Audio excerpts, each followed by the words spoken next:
kesalahan pilihan raya. So perkara ini tidak boleh dirayu kalau tersilap saya lah. Betul, correct me if I'm wrong. Tetapi PRK akan berlaku dalam masa yang terdekat. Okay, so adakah PRK ini akan berlaku sekali serentak dengan PRU di Kuala Terengganu? Ada kemungkinan. PRN di Kuala Terengganu ada kemungkinan. Ada kemungkinan bahawa perkara ini akan diadakan serentak, bergantung kepada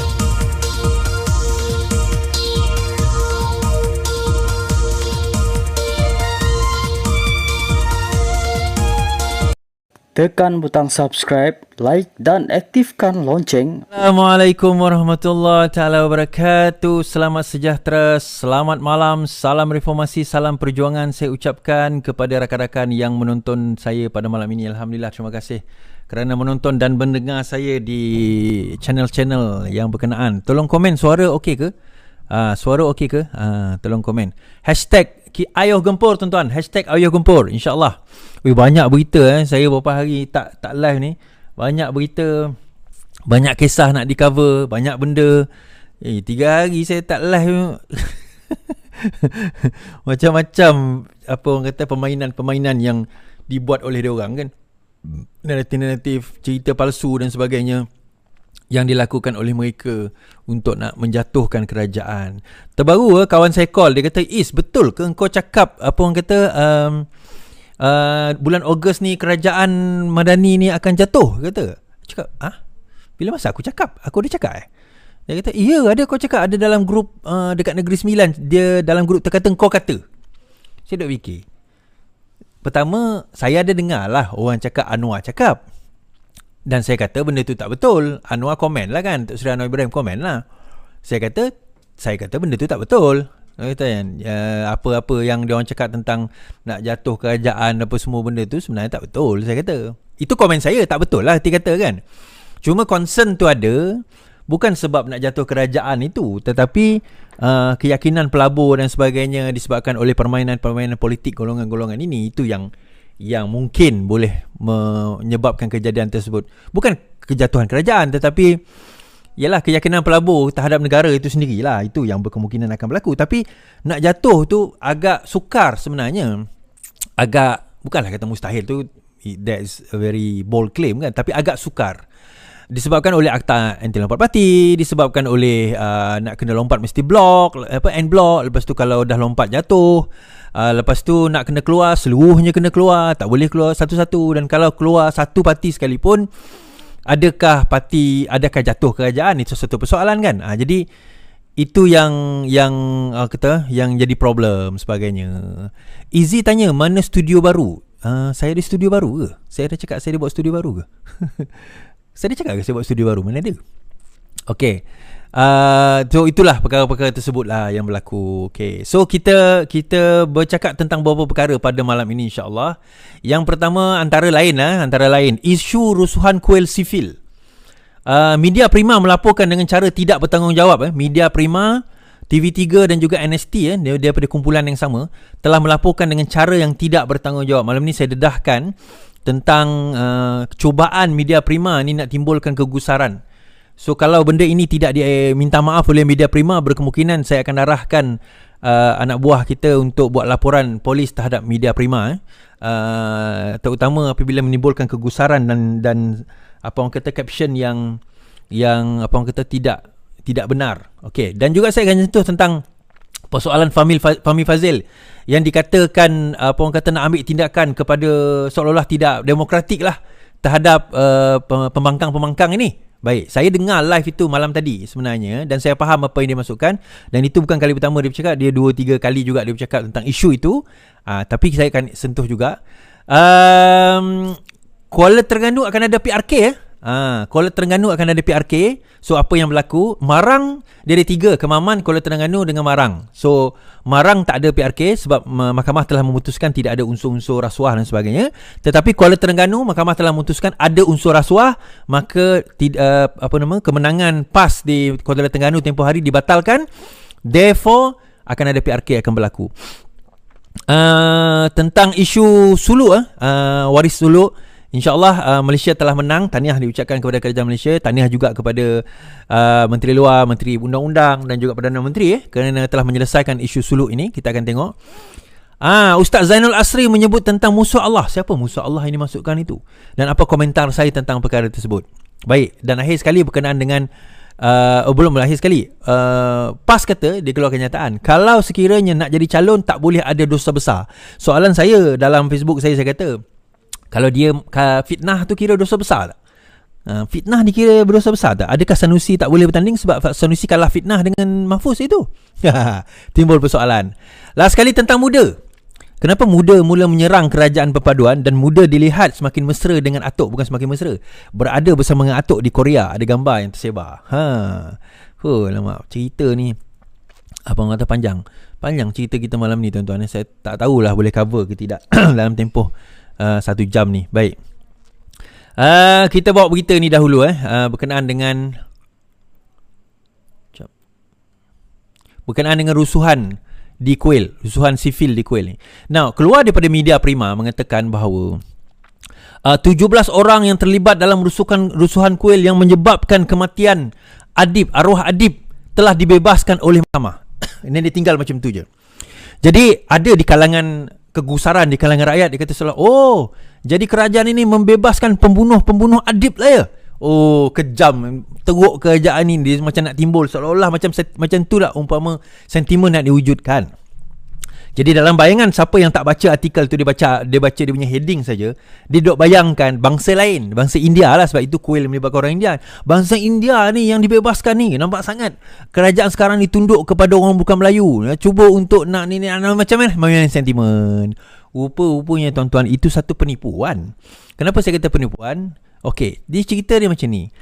Rusuhan pertama, Kuil sivil 17 dibebaskan. Siapakah yang dibebaskan? Tertuduh itu adalah Akmal Izzat Aziz, Nurul Ismawis Isahuddin, Hasnim Shah Samsudin, Saifullah Abdullah, Ridwan Syekh Ruslan, Irwan Nordin, Khairi Abdul Rashid, Rozaihan Zakaria, Kayum Faizal, Ashraf Faizal, Absal Istrin Abdullah, Jalil Taib, Khairul Anwar Zabidi, Zamri Said, Sukri Razali, Nur Azmi Abdul Ghani dan Syahril Daniel Sajil.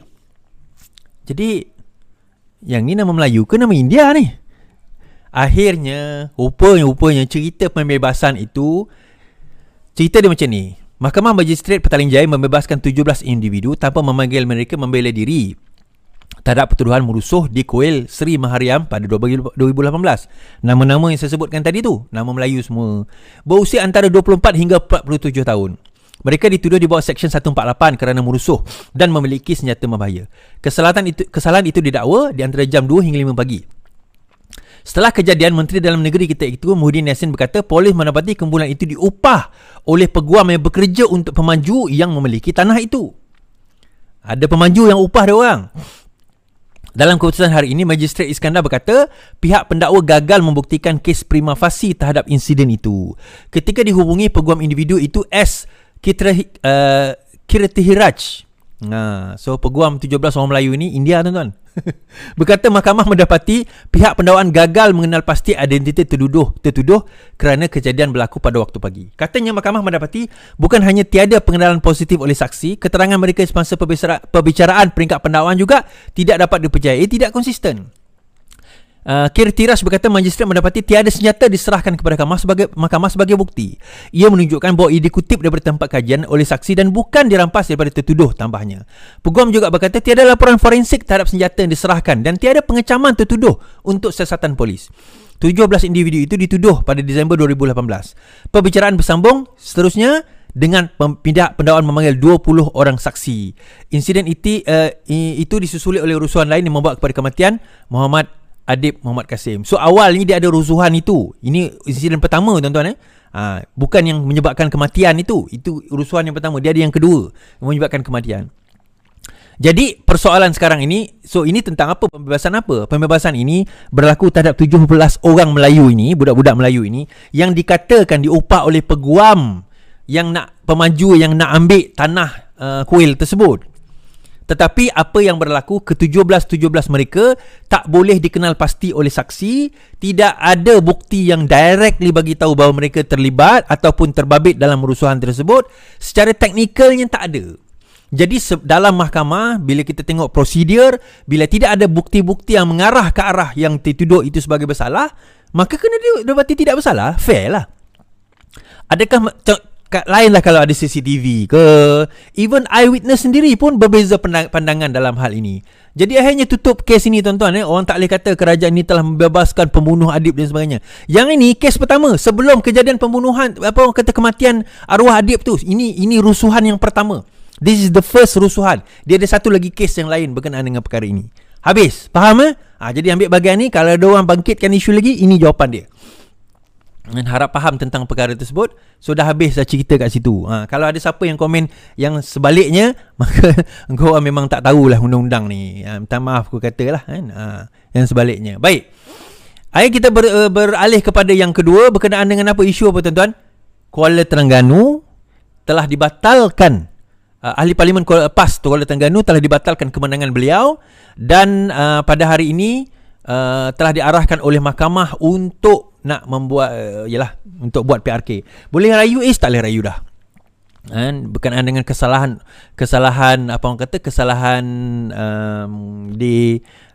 pilihan raya. So perkara ini tidak boleh dirayu kalau tersilap saya lah. Betul, correct me if I'm wrong. Tetapi PRK akan berlaku dalam masa yang terdekat. Okay, so adakah PRK ini akan berlaku sekali serentak dengan PRU di Kuala Terengganu? Ada kemungkinan. PRN di Kuala Terengganu ada kemungkinan. Ada kemungkinan bahawa perkara ini akan diadakan serentak, bergantung kepada SPR lah. Bergantung kepada kehendak SPR. Baik, kita baca. Mahkamah batalkan kemenangan PAS di Kuala Terengganu.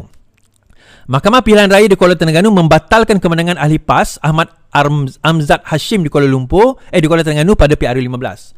Hakim Mahkamah Tinggi Muhammad Firuz Jafril hari ini membenarkan petisyen pilihan raya yang difailkan oleh calon BN di kerusi itu, iaitu Muhammad Zubir Embong. Peguam Amzad Farizal Husup mengesahkan keputusan itu. Keputusan pilihan raya bagi Kuala Terengganu tidak sah dan diketepikan, katanya. Farizal berkata pihaknya akan memfailkan permohonan agar keputusan itu ditangguhkan sementara menunggu rayuan di Mahkamah Persekutuan.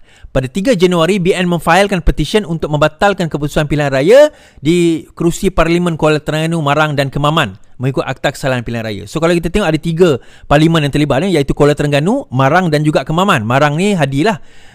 Pengerusi UMNO Tengku Ahmad Zahid kemudian dilaporkan berkata, antara isu yang dibangkitkan dalam petisyen ini adalah dakwaan PAS menyogok pengundi menerusi bantuan keuangan daripada negeri, iaitu program iPencen, iBela dan iSiswa di antara 15 hingga 17 November lalu.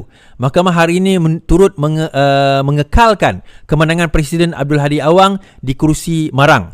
Jadi Hadi tak terlibat, maksudnya tak didapati didapati tidak bersalah dan kekal kerusi tersebut. Tapi Kuala Terengganu didapati telah melanggar melanggar petisyen, melanggar Akta Pilihan Raya dan petisyen itu diterima. Selain Kuala Terengganu, Marang dan Kemaman, BN juga memfailkan petisyen terhadap Gua Musang, Putrajaya, Masjid Tanah dan Sengamat.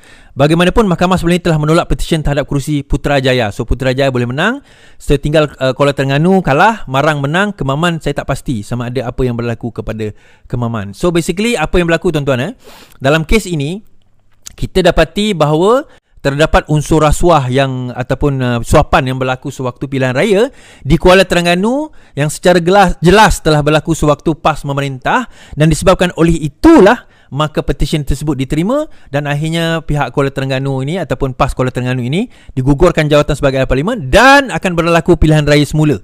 So boleh tak dia bertanding sekali lagi? Jawapannya boleh. Dia tak ada masalah untuk bertanding sekali lagi. Tetapi kali ini berkemungkinan PRK saya jangkakan saja akan mungkin dibuat serentak sekali dengan PRN ke-15 kali ini. Mungkin akan dibuat PRN ke-15 serentak. So indikasi tersebut menunjukkan sebenarnya bahawa memang terdapat satu permainan yang agak besar melibatkan wang ringgit, terutama dalam pilihan raya yang lepas. Dan kita agak pelik juga apabila kita lihat bagaimana PAS ni yang konon-kononnya bersih dan stabil. Bersih dan stabil, best kan tuan-tuan? Tuan-tuan kata best kan? Tiba-tiba Kuala Terengganu ni disahkan oleh mahkamah terlibat dengan rasuah pengundi. So saya tanya, kat mana bersih dan stabilnya?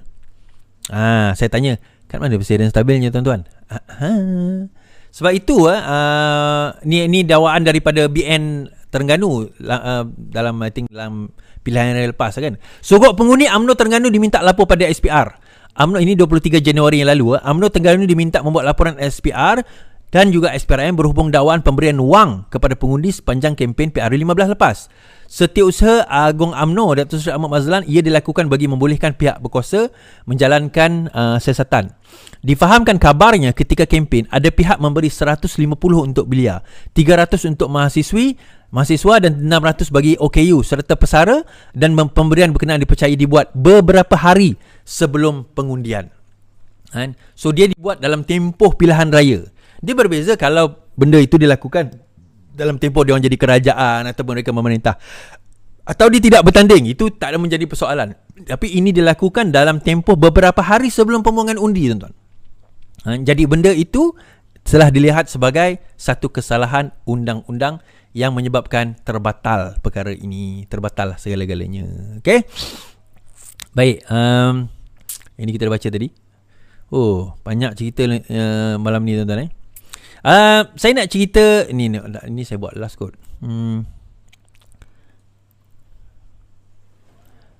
Hari tu kan, tuan, ini satu cerita barulah. Hari tu saya tulis, saya dah buat satu kenyataan dalam live kan. Saya kata, kalau PAS memerintah, saya kata, maka akan tergugatlah cara hidup orang bukan Islam. So orang PAS tak puas hati, termasuk saya berterupa PAS tak puas hati. Dia kata Iswardi cuba menimbulkan huru-hara, Iswardi cuba nak menghancurkan perpaduan dan sebagainya. Ini adalah satu tuduhan berat kepada PAS. Baik, saya nak tanya orang PAS lah. Saya kata dia akan menjadi satu ancaman kepada cara hidup orang bukan Islam. Saya teringin juga nak berdebat dengan orang yang kata saya sebegitu sebegini kan. Dia kata saya ni nak cuba memecah belahkan. Tak. PAS tak mengaku ke yang PAS boleh melakukan demikian? PAS dah mengaku ke? PAS tak mengaku ke? Baik, saya bawa dekat Kelantan baru-baru ini, seorang wanita bukan Islam yang memakai seluar pendek, di dalam kedainya sendiri dia denda. Jumlah denda tu tak penting lah, RM50 je, tapi dia denda. Saya bawa. Bapa wanita bayar RM50 compound untuk wanita berseluar pendek. Bapa angkat kepada wanita bukan Islam yang dikompaun oleh MPKB kerana memakai seluar pendek. Saya sudah bayar compound yang diperkenalkan oleh MPKB terhadap anak saya dan saya mohon isu ini tidak dipolitikan. Ya, bapa dia kata tak nak dipolitikan. Sebab, kenapa tuan-tuan? Itu saya kata, ini bukan Islam, bukan Melayu. Pakai seluar pendek bukan berdosa pun pada agama dia. Itu dah kebiasaan dia. That's norm bagi dia. Yang tak biasa kita, yang tak tahu kita. Tapi akhirnya bila benda ini dah dipoliskan, dan yang nak saman dia pula adalah bukan majlis agama pun. Ialah majlis agama tak ada kuasa kepada orang bukan Islam. Majlis bandaraya. Majlis bandaraya, tuan-tuan. Apa? Saya malah nak persoalkan tentang bidang kuasa majlis bandaraya lah. Tapi majlis bandaraya ada kuasa nak menentukan pakaian apa kita pakai ke? Kalau pakaian itu indecent, dia ada satu undang-undang indecent, maksudnya kita berbogel dan sebagainya, itu indecent dalam keadaan kita sedar, itu satu kesalahan indecency. Itu satu kesalahan jenayah, indecent. Tapi pakaian dia yang tidak decent, yang biasa saja kita kata, pakaian biasa bagi dia lah. Mungkin bagi kita tak biasa, tapi bagi dia itu biasa. Kepada orang bukan Islam dalam bangsa dia sendiri dan sebagainya, sekarang ini didenda. Of course, bapa angkat dia kata tak nak panjangan, tak nak politikan. Kita faham lah. Dia berasa takut, tuan-tuan. So, hujah saya yang mengatakan bahawa akan mengubah lifestyle orang bukan Islam, saya bawa hujah yang pertama ni pun dah cukup dah. Belum saya bawa lagi yang denda sebab pakai seluar pendek orang Melayu main bola dekat Kelantan. Saya cerita tentang tutup nombor kedai judi nombor ekor yang berlesen, kita kata. Oh, dia kata bagus kita tutup kedai judi ni. Dah jelas dekat kedai judi tu besar-besar tulis bahawa apa? Orang Islam tidak dibenarkan masuk. Yang beli tu obviously orang bukan Islam lah. Soalan saya kepada orang PAS, kalau kamu memerintah di mana-mana negeri lah, Selangor ke Negeri Sembilan ke Kuala Lumpur, adakah kamu akan menutup pusat judi? Kalau PAS kata, tak, kami tak menutup pusat judi sebab kami menghormati orang bukan Islam, mana perjuangan kamu? Kalau dia kata, ya, kami akan menutup pusat judi tersebut, jadi betul lah kamu akan mengubah cara mengancam dan juga mengubah cara hidup orang bukan Islam. Dia kata tak, kami tak akan ubah. Jadi apa beza kamu dengan kami? Kami sama je. Kami tetap kata orang Islam tak dibenarkan masuk. Dan kita kena ingat tuan-tuan, dia banggalah dia tutup pusat judi dekat Kedah, dia bangga tutup pusat judi dan hiburan dekat Kelantan. Tapi judi ni tuan-tuan online. Judi ni sekarang online. Orang Melayu kita dia tak beli judi secara offline. Dia tahu offline tu tak boleh pergi genting, tak boleh dekat kedai yang sewaktu dengannya tak boleh. So dia beli secara online. Dan saya tak ingat saya baca kat fakta kat mana, antara pembeli tertinggi online judi ni, tahu tak apa tuan-tuan? Orang Melayu kita. Di negeri mana? Di negeri diperintah oleh orang yang kononnya mengaku dia adalah parti Islam. So tak selesai pun isu tersebut. So kalau tak selesai isu tersebut, so apa yang diorang perjuangkan sebenarnya? Sebab tu saya kata, menutup pusat judi, menutup pusat hiburan tak akan menyelesaikan masalah sosial. Tak akan menyelesaikan masalah sosial bangsa dan orang kita kalau kita tak pergi kepada core of the problem. Core of the problem tu, masalah core dia, ekonomi, pendidikan, kefahaman mereka tentang Islam yang sebenar. Saya nak cerita tuan-tuan, saya pergi Kelantan minggu lepas kan, dekat weekend lepas saya pergi Kelantan. Kami ada 3 kereta kami naik, kami naik 3 kereta. Kereta saya 4 wheel. Budak yang langgar dekat Kota Baru, ni cerita kat Kota Baru ni, dekat depan hotel saya, ada budak tu langgar kereta dia. Budak tu langgar, Allah, saya tak boleh tunjuk gambar dia. Budak tu langgar kereta 4 wheel kawan saya sampai Kemik. Budak tu naik motosikal. Bila dia langgar, boom, dia kata budak-budak saya keluar. Tengok baju dia kat sini tuan-tuan. Pakai helmet. Pagi pukul 7 pagi. Lepas tu kawan-kawan saya kata, apa hal kau pakai baju macam ni? Lepas tu dia buka helmet. Masa dia buka helmet, telik hidung dia berdarah. Apa pasal hidung kau berdarah? Apa pasal tangan kau berdarah? Padahal dia duduk atas motosikal macam tu je. Tak jatuh, tak ada apa pun. Oh, dia kata tadi saya accident. Sekarang saya accident lagi. 2 kali accident. So kita orang tengok ni budak high ni, tengah high ni. Kita orang suspect dia tengah high tuan-tuan.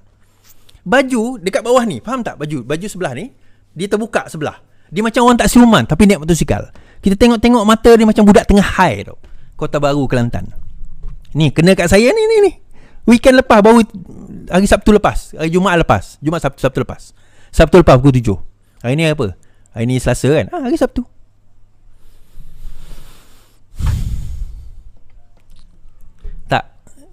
Apa penyelesaian yang korang nak settlekan dalam benda ni? Kita nak cerita 33 tahun memerintah, apa yang korang bawa? Kamu anggap benda tu tak penting? You all anggap benda tu tak penting ke? Anggap benda tu tak penting. Tetapi apa yang mereka duk sibukkan tuan-tuan sekarang ni?